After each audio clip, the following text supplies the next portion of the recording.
Une mise en scène soigneusement orchestrée, montrant les deux dirigeants faisant un pas l'un vers l'autre. Celui qui était exclu de tous les sommets internationaux depuis 3 ans se voit dérouler le tapis rouge sur le sol américain. Et même plus surprenant, il est accueilli par des applaudissements répétés de Donald Trump. Nous prierons ce matin pour la paix dans le monde, particulièrement en Ukraine et au Moyen-Orient, et pour les intentions de prière que vous nous avez envoyées.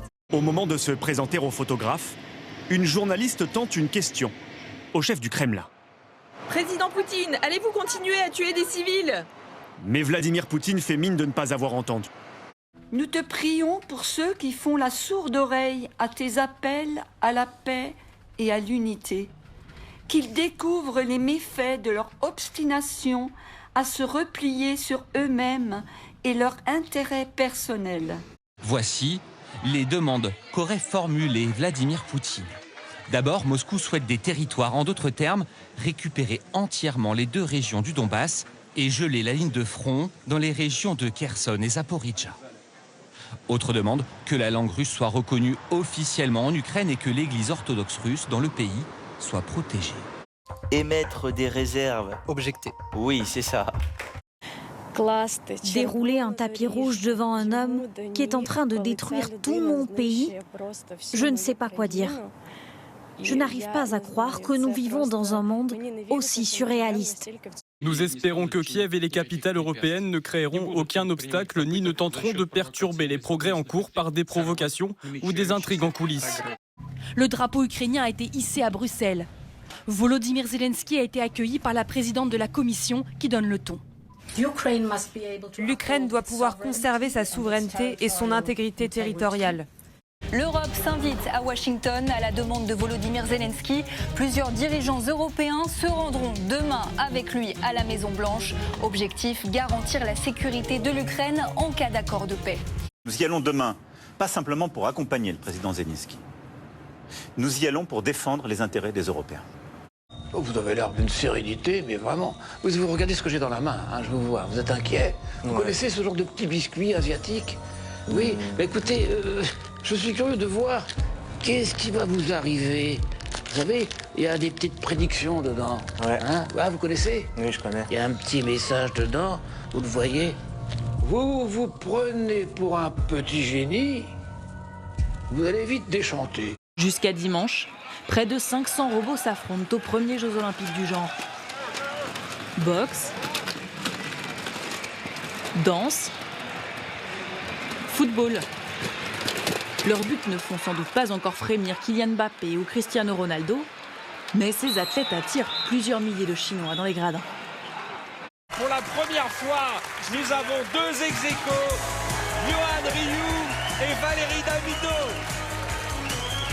Les vacances sont enfin là et un Français sur 2 a économisé toute l'année pour s'offrir un vrai moment de détente.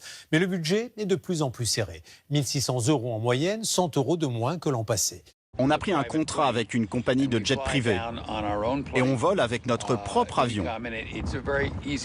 C'est un voyage très facile pour nous. Je prends mon petit déjeuner à l'aéroport de Washington et mon déjeuner ici, dans ma maison. On est très gâtés, mais c'est le fruit de beaucoup de travail.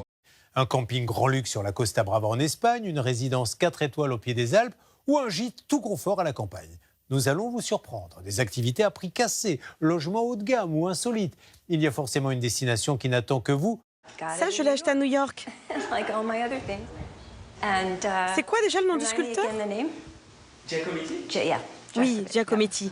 9e jour de canicule sur une large partie du pays. Regardez, on attend 40 degrés à Montpellier, 36 à Bordeaux. En bord de plage, notre thermomètre affiche 30 degrés. Jamais l'eau de la Méditerranée n'avait été aussi chaude ici.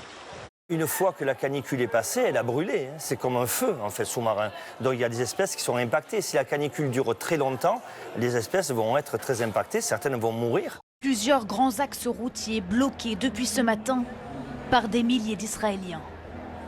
Des embouteillages se forment à l'entrée des grandes villes et dans des tunnels, comme celui-ci à Jérusalem. Ici, dans le centre-ville de Tel Aviv, un immense drapeau israélien est déployé avec dessus les portraits des otages retenus à Gaza. Les manifestants demandent leur libération immédiate et la fin de la guerre.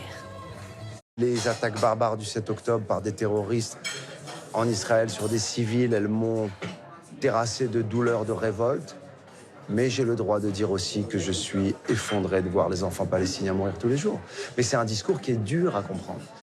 Des Israéliens en colère. Une colère attisée après l'annonce faite par le gouvernement de Netanyahou de prendre le contrôle de Gazaville et des camps de réfugiés voisins.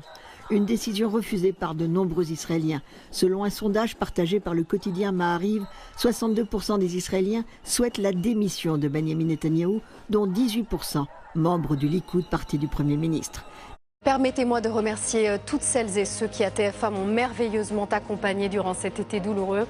Vous remercier aussi pour votre fidélité derrière l'écran. Et ici à TF1, vos attentions me vont droit au cœur, où se trouve l'homme que vous connaissez et que j'aime éperdument. Merci infiniment.